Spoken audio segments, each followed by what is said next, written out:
Dehaka is a Zerg thingy that almost follows his idea of adaptation and evolution over time, but since every other hero also does this, it doesn't work as well as the other characters that follow this same idea in gameplay in other MOBAs.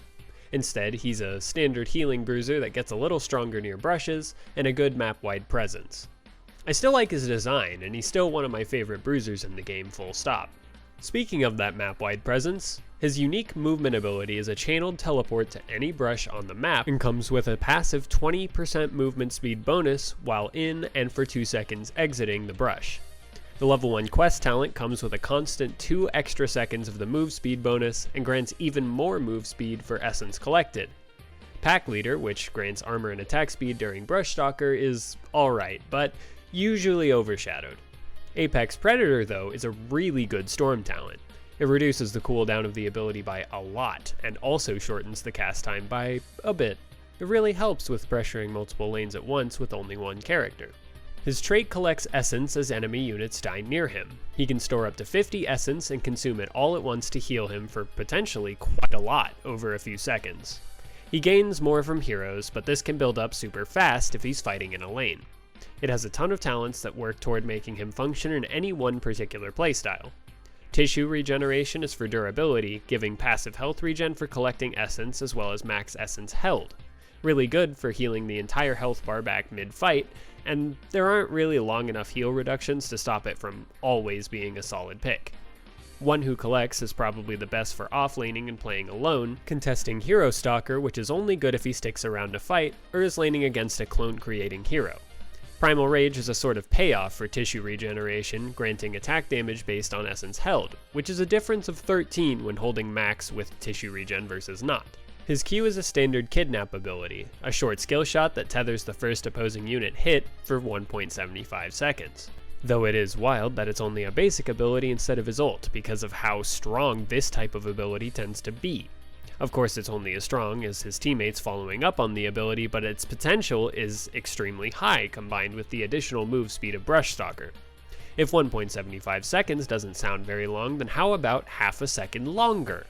Feeding Frenzy gives 2.25 seconds of displacement and even lets Dehaka get back some cooldown for basic attacking anything, including minions and mercs.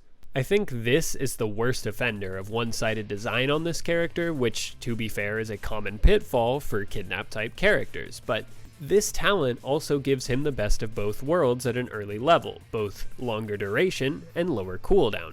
And if that wasn't enough alone, at a later level he can increase the range of drag by 20%, turning him into a mid-range hook hero that can displace better than the uncontested best tanks in the game, though still less than the dedicated displacement character, but like way more often. Dehaka's W is a long-lasting AoE damage ability, and it's pretty whatever. An ability that other bruisers just have better versions of. I mean, it's not bad for wave clear, and it's not too bad for fighting with, but it's not the most impressive. A low point in his kit, and mediocre all round, though it's free damage while he's alive and nearby, so it's fine. If he builds for this ability, it honestly becomes pretty good, especially for fighting with his team.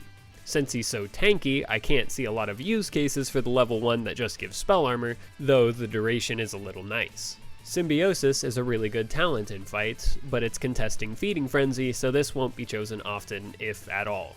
Primal Swarm is really great in fights, and will often be a good choice if he doesn't need the solo attack damage, and since his W stays around during his E, he can strip armor safely. Speaking of, his E puts himself in a stasis for 2 seconds, but he's also allowed to move around at a pretty slow speed and can be cancelled early if he wants. Like all self-stasis abilities, this is really strong against damage over time and long-lasting crowd control abilities. Lurker Strain grants a stealth on the end of the ability alongside a knockback and slow, which is good for both fights and running away, in the event he can't out-tank the opponent in a 1v1 or is just outnumbered. The only other talent is Tunneling Claws, which turns the slowed movement speed into a move speed bonus, making the ability incredibly good for retreating, but is contested by Elongated Tongue, so it's a bit of a selfish pick.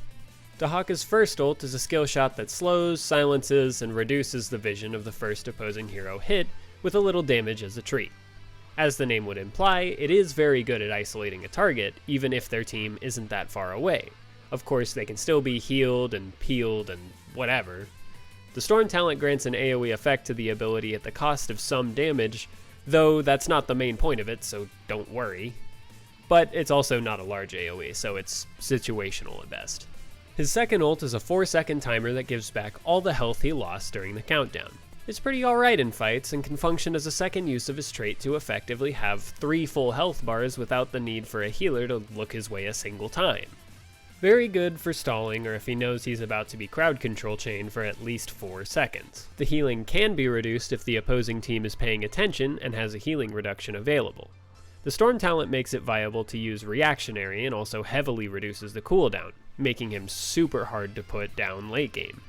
In conclusion, Dehaka is a healing-centric bruiser that kinda does what he wants due to how forgiving his gameplay ends up being, and I think it makes him fairly fun to play.